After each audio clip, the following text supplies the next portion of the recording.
Pokemon Nameless is a hidden little gem among all the thousands of available ROM hacks. Having quite the questionable Poke community page in this title screen, I had no idea what to expect. Let me tell you though, this game is going to suck you up. It's far from your traditional Pokemon. You start out as a little girl on a boat, and your name is automatically registered as Kronia. You have no clue where you are, you get no formal introduction to the game, you're just dropped in and you gotta figure it out on your own. You find your mom who explains a bit of vague backstory about your dad, your family, and why you're on this boat. And then some dark workers come on the boat who threaten to kill you, and you have to jump into the ocean to save yourself as your mom falls through a hole at the mercy of whoever those grunts were. This game is fucking dark.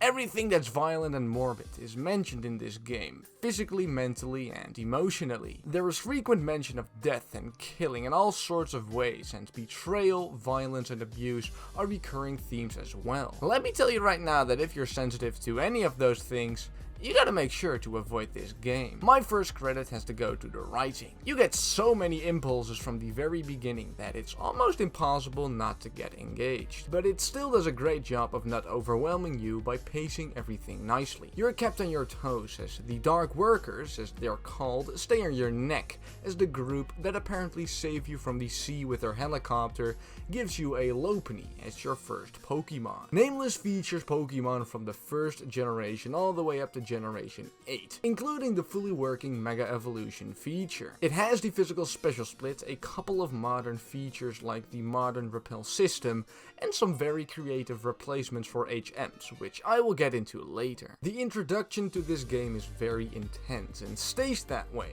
but it does a very nice job introducing you slowly into what feels like a safe, simple, and explorable world. You immediately face Pokemon that are around level 12, and the levels do ramp up quite quickly in general, but it definitely introduces you in nicely. Did I mention that the Lopunny you get is a permanent Mega Lopunny? You get access to the Mega Evolution features by talking to some random NPCs at random places near your objectives, where you have to battle the trainer who is using a Mega Evolved Pokemon. If you manage to defeat the Mega Evolved Pokemon, you're granted its stone. Nameless always prepares you properly by announcing the level you are supposed to be at if you're engaging towards any certain part of the game. This makes it so you know if you have to prepare a bit more for the next section of the game, or you can just go in straight ahead. The level curve in general is steep, but there's interesting ways to train. A lot of routes will only have optional trainers which you fight if you pay a tiny fee to someone at the end of the route, money which you'll make back anyway by defeating these trainers. This is quite a convenient way to grind, and even though it doesn't offer Audino farms or straight free rare candies like a lot of other ROM hacks we've gotten accustomed to, I feel like this is a really good way to incorporate grinding strategies into a game while not making it extremely monotonous,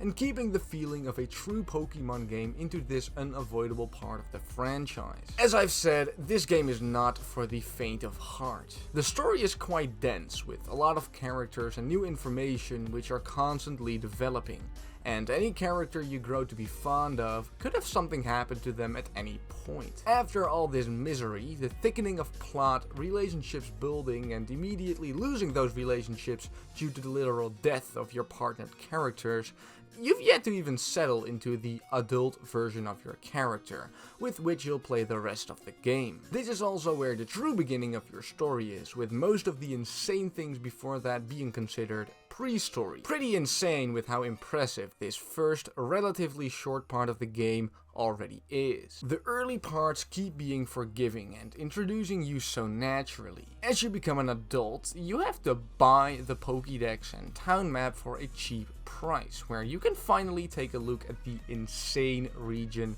in which this game takes place. It's honestly so beautiful and expanded, and really makes you want to explore everything there is to find, which this game definitely makes true upon, as more exploration is nearly always rewarded. Take for example the crafting feature in this game. You have the possibility to craft extremely useful items by yourself if you manage to find the correct materials in the correct quantity. These materials are able to be found all over the map by simply clicking on curious spots and getting materials like metal dust or white clay. As you craft more items, your crafting skill will increase, allowing you to make better items over time, almost giving this game an MMORPG vibe as you go along. There are other skills you can unlock as well, like archery, with which you can shoot down berries from trees in forests, or swimming, which you cannot level up but serves as an HM substitute for surf. HMs have been completely removed from Nameless and all have suitable substitutes,